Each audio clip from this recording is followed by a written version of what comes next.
Hi, welcome to one more I episode on Zindagi Ka Safar, and we have with us a very experienced personality uh, who has more than 3 decades of experience in electrical transmission, distribution, and all. I've worked in multiple different companies like Siemens, Phoenix, and as of now, he is the Chief Operating Officer, International Operation at Translink Electric Limited.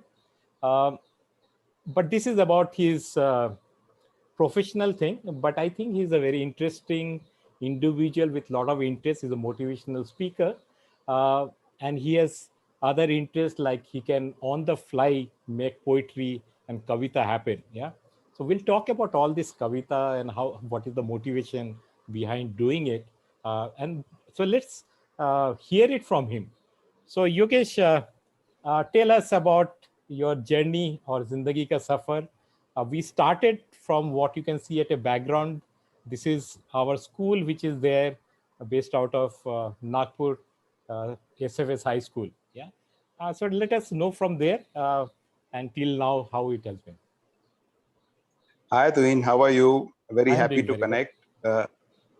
connect. This school has very fond memories, but I joined this school when I was in seventh, Okay. if I'm not mistaken. Hmm. And before that, 2 years I was in Mumbai in a school called Vidyanidhi at Juhu. Hmm. And before that, spent my primary years at Raurkela in Oh, Orissa. okay. So I've studied in a school called St. Paul's, Uh-huh. which is still around, Okay. quite like SFS. Hmm. So I have memories of all these places, and all these places very good memories. Hmm. So I'll start with Raurkela because there I had seen a lifestyle which even today I have not been able to give to my kids, which was living in a township with Hmm. lawns in front, behind, Wow. with annual planting of flowering plants, Hmm. with lazy Sunday brunches, on the lawn. Hmm. So some of the fondest memories are created in a very simple way, but they stay with you all your life. Yeah, definitely. Connecting to our common memories of SFS, Nagpur at that time was a very nice place, as Hmm. it is now. Hmm. Uh, uh, Pretty warm, slightly less warmer than it is now. Yeah. And my fondest memories of Nagpur are cycling to school Hmm. through civil lines, and Where used to stay in Nagpur? at Ramdaspet, Okay. in fact, diagonally opposite to Sriram Bhavan. So nearly five, And six from there, kilometers cycling every yeah, day nearly to fast. school. Yeah, but it was good fun. Hmm. And school, obviously, you and I have common memories. I still remember that you and I were in the same house. Yeah. And I have a memory that I think in ninth or eighth, you had performed pretty well in the sports, even Uh-huh. though you didn't cut out a very impressive figure. But when you performed pretty well. So I have that memory of you. I Yeah, have I myself was memory surprised. of, I was like, I think high jump or something I won. And then our principal who yes, was there, Father Rousey and all, he said, oh, you are going for the state thing and all. And yes, and he was so nice, like on this big ground which we can see is this is the front of the school. He had the huge ground. He said, okay, you yes. come and you jump. So you have never got any opportunity to do a high jump. I just jumped like a hurdle. So I just went and I just jumped like a hurdle and all. And he Yeah, just looked at it and he said, okay. And then he called another senior and he told him कि भैया इसको सिखाओ. So that guy showed कि भैया ऐसे jump करके you need to be uh, doing this. And I found it so difficult and all to do it. And but anyway, I went and became a district champion and all. After that, my that's right. parents didn't allow me to go for the further thing, which was they're saying हाथ पैर टूट जाएगा, ऊपर से कूदोगे and all those Uh, things. But I think, yeah, that was I think school and all was very interesting. Yeah. yeah. And we got exposed to different cultural activities. We used to have wonderful quizzes Yeah. and a good exposure to dramatics. I still remember our friend Projal performing so well in the school play. Then I, I had recited a poem which became a kind of a laughing matter, but I continued till the end and got an applause at the end of that poem. So a lot of such memories. So that poem was written by you, or it was one of No, those? no, no, no. It Okay. was one of those poems, yeah. But Yeah, I was fond of think- writing essays. I was Oh. fond of writing essays. Didn't somehow get to verse at that stage. Okay, so that was about school, and then after school you moved to Mumbai for your further studies. No, no. After school, 2 years I was with in Shivaji Science for 12th. Okay, yeah, definitely, yes. And at Ajni, and that was rather a frantic time. So when I'm connecting with friends of that time, somehow I don't have as many recollections of the time then, because there was a focus on the 12th examinations and preparing for that. Yeah. So kind of from one class to the other class, and rather a mechanical existence. Yeah. But I still have some very nice memories of preparing for one practical and finding out that when I reached the college that it's a different practical. So rushing back home with my dad to get the correct book. So those memories remain strong rather than memories of doing things correctly. So even in Shivaji Science, it was cycling and coming all the way from Ramdaspet to Ajni? Yeah. Okay. Yes. I think all of us did that. All of us did that. Yes. Cycling and all. I think you will find that even in all the friends we are connected to from those years, memories of cycling would be strong. Yeah. So post that, after 12th, you moved to Mumbai. Yeah, I moved to Mumbai. I had got an opportunity when there was counseling in VRC of either taking electrical engineering in VRC or production engineering in Mumbai. And since Mumbai had a star appeal in my mind, so I chose that. So the family also moved with you, or you went and joined in the hostel? I went and joined in the hostel, but at that point of time, my dad had a health issue, and he had to leave his work. So then, since that challenge was there, the whole family then shifted to Mumbai. And then my sister also bravely joined 10th in Mumbai, which many people don't attempt to do. And but yeah, the family went through some challenges at that time, but we all shifted together in Mumbai to Mumbai. So though you were a production person, so how did your journey start again in electrical? Because maybe I think province someone was asking you were getting a seat at a VNIT or RSC on electrical, but you chose production, but now you're in electrical. So how does that happen? Yeah, so maybe it was destined that I had to be around electrons. But my first job after my production engineering was with Siemens as a part of the campus interview in the manufacturing in Siemens. So that's how the journey started, and I started my journey at Kalwa factory of Siemens. And learned some very basic skills like reading an electrical circuit diagram, wiring a electrical panel on my own, reading it, testing a panel. So these skills have been actually quite useful at pretty much different places in my life journey. So very grateful to Siemens. I also met some very fine people in that 1 year in Siemens. There was a plant in charge who's no more, a gentleman called Mr. Nadkarni, very dynamic person. So you see these people, and their vigor stays with you, in your mind. Oh, that's lovely. And the business management course, that was a full time, or you did it as a part time? See, I worked from 1991 to 2004 with Jyoti Structures. Okay. Initially in manufacturing, and thereafter in project management, and thereafter in international marketing. So while I was doing my project management with Jyoti Structures, I had this opportunity of doing a executive management course at IIM Calcutta. So chose that. It was quite tough juggling the you had to fly to Calcutta, and at that point of time I had a very serious car accident also involving the family. So multiple things happening, but somehow I could go through that. And yeah, that management education, I think, was, it repeated a lot of things you knew, but it put it in a more concise manner in the in your mind. So at a very early age, you were taking a lot of responsibilities. So when did the additional responsibility after getting married happen? So which year and how did that work out?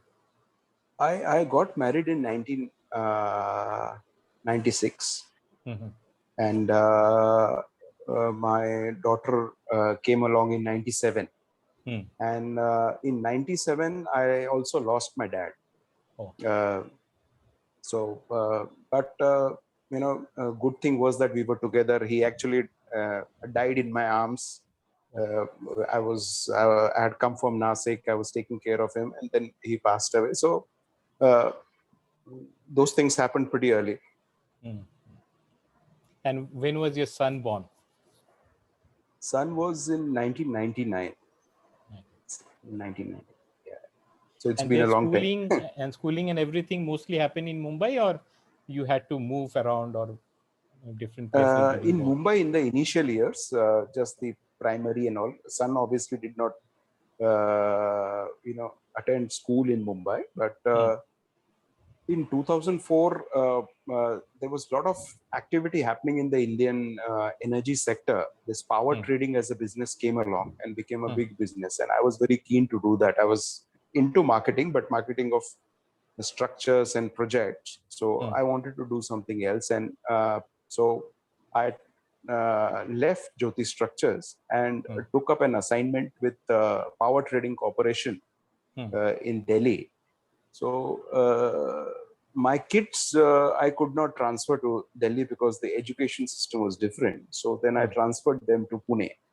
So from 2004 onwards, they were in Pune and I was in Delhi. So a period of about 3 years, I was living separately, but seeing them off and on. Or they were coming, but a different kind of a situation.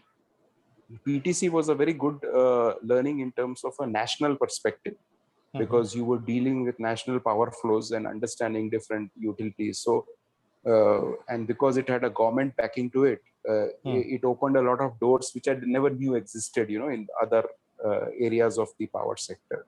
So it was a good professional learning. 2007. Sorry. Go ahead, Yogi. 2007. After 3 years, I figured out that it was challenging for me to be away from the family. So 2007, I had a good opportunity with Finolex Group in Pune. So I shifted from Delhi to Pune, and then the family goes together. Oh, that's lovely. Okay. So wonderful. You have worked in different places. So Mumbai, you have done work. Pune, you have done. Delhi, you have done. Now you do it internationally. So do you see any difference culturally or otherwise from the work culture when it's based to you're working in a different city, or is it one and the same? No, there's a huge amount of difference. By far, I have found the work culture in Mumbai the most professional. From the lady who comes to do the cleaning to the managing director of a company, the level of professionalism in Mumbai is the best. Creativity is all around the world, but Mumbai has a very professional culture. Delhi, there was a lot of, I would say, to some extent, a selfish culture. Not selfish, but self-centered culture. So the Delhi experience taught me a lot of surviving in a corporate context where everybody else is actively pursuing their own self-interest. Yeah. So I And had a basically trying to rose-tinted bring view you of the, down. Basically trying to bring you yeah, down. Forget about going up. So, yeah. So I had a fairly rose-tinted view of the world before I reached Delhi, but okay. after I reached Delhi, the view was more clear-sighted about the pluses and minuses of the world and the way people think about situations. So from that perspective, try to take a positive out of it and learn from that experience is what I do. I have worked in Mumbai, and I will endorse your point saying that that was the most professional, as you pointed out. Delhi, I have never stayed there, but I have gone on different work. But I used to find it very difficult because one, uh, Delhi people will find it very difficult to follow a process. So Mumbai guys, other than being professional, will follow a process which is there. But interestingly, Pune is some place where I have gone, but not gone so much compared to many other cities. So how is Pune as a culture different in from work perspective? Pune is an interesting place. The quality of life is much superior to Mumbai, much Definitely. superior. The options for cultural engagements is very well, Hmm. and options for keeping fit, accessing health facilities also much better in Pune. Hmm. Climate is much better, so it's got a much better quality of life. Hmm. Professionally, the work culture is a bit more feudal. So Hmm. you have large business groups which run basically like feudal empires. Hmm. Hmm. So this was till the IT companies came along. Yeah. So IT companies have got a more, you would say, egalitarian culture. Hmm. But otherwise, in the traditional engineering companies, they were more like feudal empires. So you had to figure out how to operate in that, which was okay. I figured out pretty well, but it was not what is. It was different from Mumbai. Hmm. Okay. So I think wonderful. I think we have got a great glimpse of your professional life, which is there. Um, Now I'll try to make it little difficult for you and try to ask you what we call as rapid fire section. So I'm going to give you a few questions and I'll give you alternatives, and you need to be choosing one of the alternatives which is there. Yeah. So let's go. The first one is. According to you, you will be more effective in an online meeting or in a physical meeting? Which will be better if you are given a choice? Depends on whom you are meeting. Okay. The situation also, yes. Yes. But normally, given that now the last 1.5 years, mostly we have been doing online. But if you had the See, situation, sorry, go ahead. it's like this. Uh, Physical meetings, you get lot of cues, which are Yeah. something which you pick up, and the intimacy is better in physical meetings. But Yeah. with the current situation, Hmm. online meetings are much more productive. Hmm. Physical meetings tend to be very unproductive in terms of the logistics. Hmm. So, considering the logistics, online meetings are much more effective and preferred. Physical meetings have a more intimacy to it, and some Hmm. places you feel it is, better. Yeah, and Some specifically if you are, situations. yeah, if your agenda of a meeting is to do a change management, maybe you will prefer to have a physical meeting, because as you said, you can figure out whether people are accepting the idea, whether you need to change Yeah, anything. yeah, Online you might not correct. get that comfort because half the videos might not be on and you can't concentrate on some 10 people here. Yeah, You can just look around and see that what, whether your senior team is in line or whoever you are talking about in the meeting. And right, so that correct. is very true. Very fair enough. Okay, the next one is if you have to go on a vacation, will you be choosing a place which has got a lot of historical attractions or a natural environment, like your Bo- both are my choices. What is not my choice is probably a metropolis. So Okay. I've been to Singapore, but not really enjoyed. I've been to New York, not really enjoyed. So places with lot of histories, lot of enjoyment. I connect a lot, and places with natural beauty, obviously, I think should appeal to all of us. Yeah. So, for example, like Paris will have its own appeal because of if you are a museum fan and you are into Yes, looking yes. at architecture Paris and has getting. many beautiful places. Paris is also a very beautiful place to go. But same if you go to London, apart from the London Eye, there's not too much to do. So Paris is a much better place. And it's very rare, I think, where you can think of a combination where you'll both have historical and also is it on the seashore and all. Can you think of anything? It's not coming in my mind with it. Maybe something like There are many. Sydney as an example. Sydney is a much superior destination in the world, and the quality of life there is very nice. It's an expensive place, but very scenic. Sydney is one of the, I would say, more better endowed metropolises. Definitely. Yeah. Fair enough. Okay. Uh, you definitely must be reading books, and I don't know how much. Are you still in the habit of reading books, now, Yogi? Uh, Actually, that is one of my abiding regrets in life, that after I've started working, my reading has plummeted. Uh, After the kids came along, particularly, reading has plummeted, and my concentration in terms of reading through large books has reduced. I remember reading books right through night and finishing them in a night, and all those days are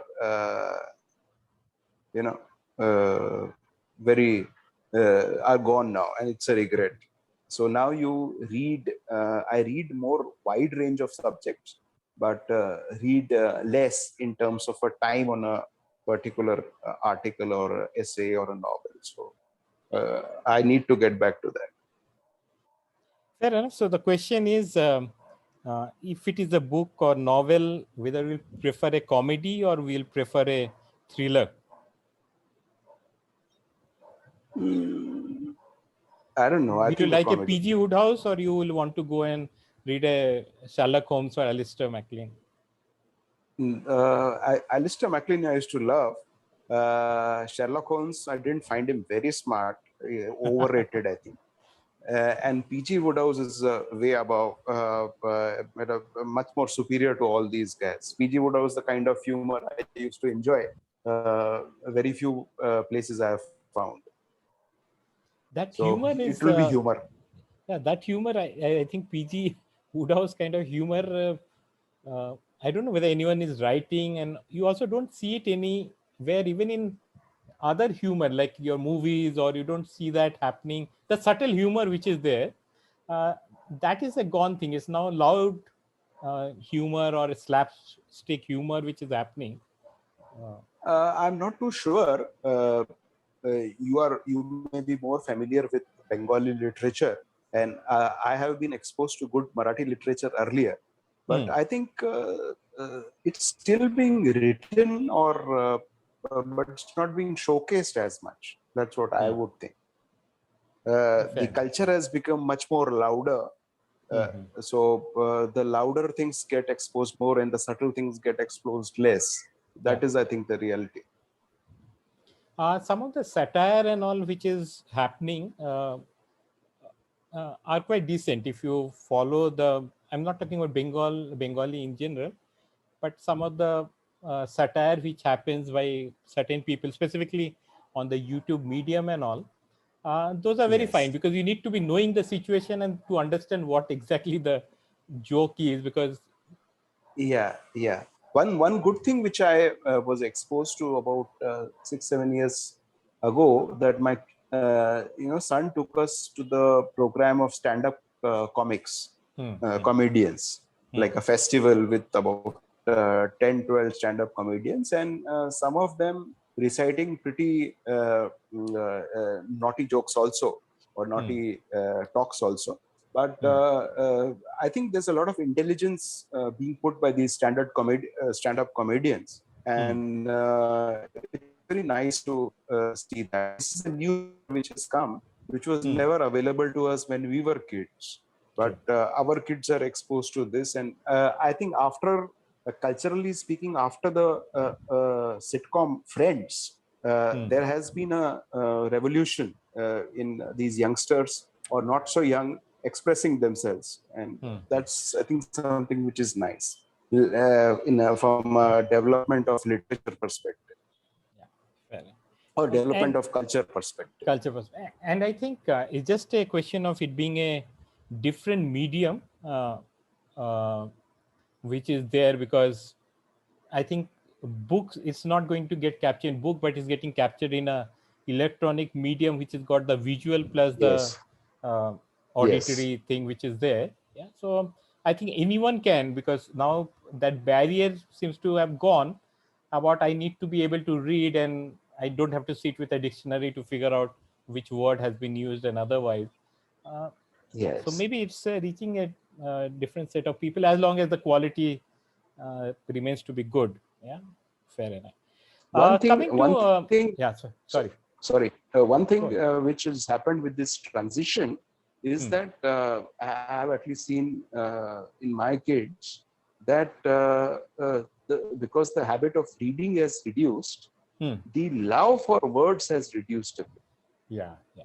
I don't know whether it is there across the spectrum, but reading gave you a love for words, which I think the audiovisual medium may not give to that extent. Very true. And I think, in addition to that, your SMS and WhatsApp culture has also ensured that there's only one word, and that too is getting twisted into smaller, and I will not want to write you. Icon. I will not want to write you. I will say you. YOU, capital U. Yeah. So all those thou. Or use an emoji. Or saying thou was doing this and all. People will say, thou kya hota hai? Matlab, Shakespeare will not be even known. And I think, unfortunately, I don't know, things have moved to an extent that I believe there are certain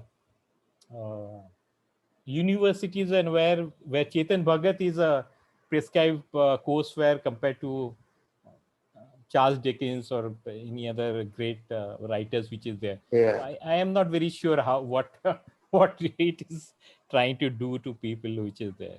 Fair enough. Okay. Yeah, actually, this has happened. There has been kind of a McDonaldization of everything. So everything has been packed in easily consumable packs. And I think that is subtracting from the depth of the literature.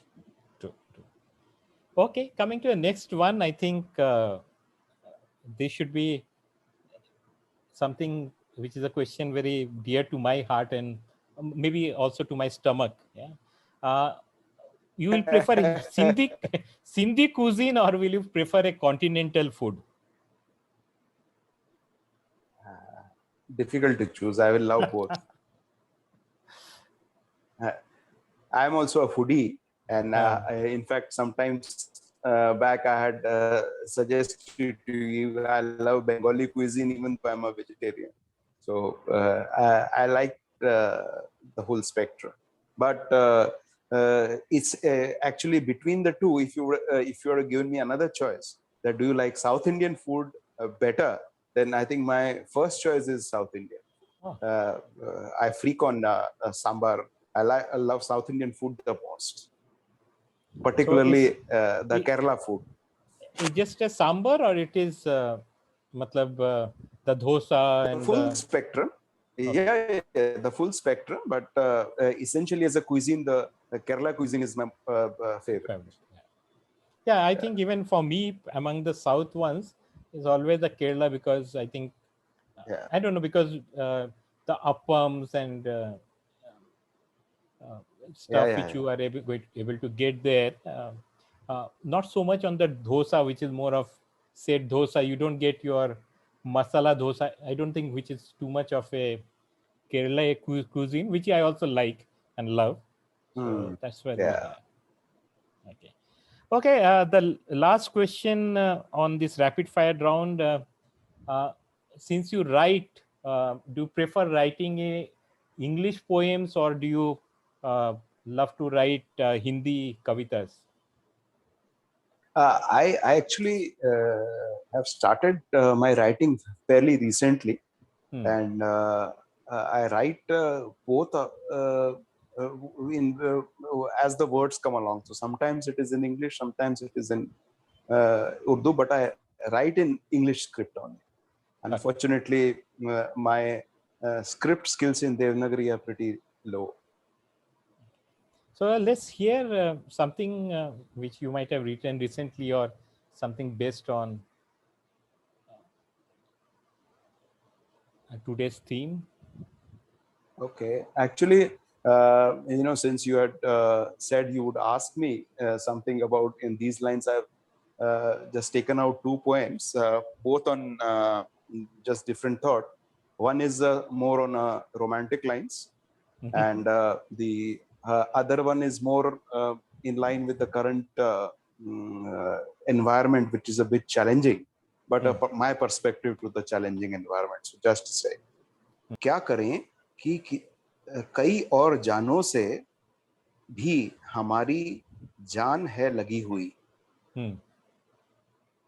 धड़कन हमारी खुद को संभलाते, धड़कन हमारी खुद को संभलाते हुए और कई धड़कनों को भी सुन रही, धड़कन हमारी खुद को संभलाते हुए और कई धड़कनों को भी सुन रही। प्यार और दोस्ती का वैसे इजहार करने के लिए तो एक दिन नहीं होता, प्यार और दोस्ती का इजहार करने के लिए वैसे तो एक दिन नहीं होता, दिलरुबा के आंखों में झलकते चाह की जैसा कोई और जज्बा नहीं होता। वाह, क्या बात है। So इसका मोटिवेशन कौन है? भाभी is going to listen to it or you can share? This question is out of the syllabus. Out of the syllabus. Okay, great. Okay. So let's hear another one. Yeah. Yeah, another one. Actually, you see a lot of challenges around with this current situation. Yeah. But I think we should also understand that this is a passing phase, and challenges come in life. And this poem was inspired by a picture which Rama had sent of a dewdrops on a leaf. And this poem was inspired by that, but it's also a kind of a viewpoint on the current environment. This is titled "Oos Ki Boonde."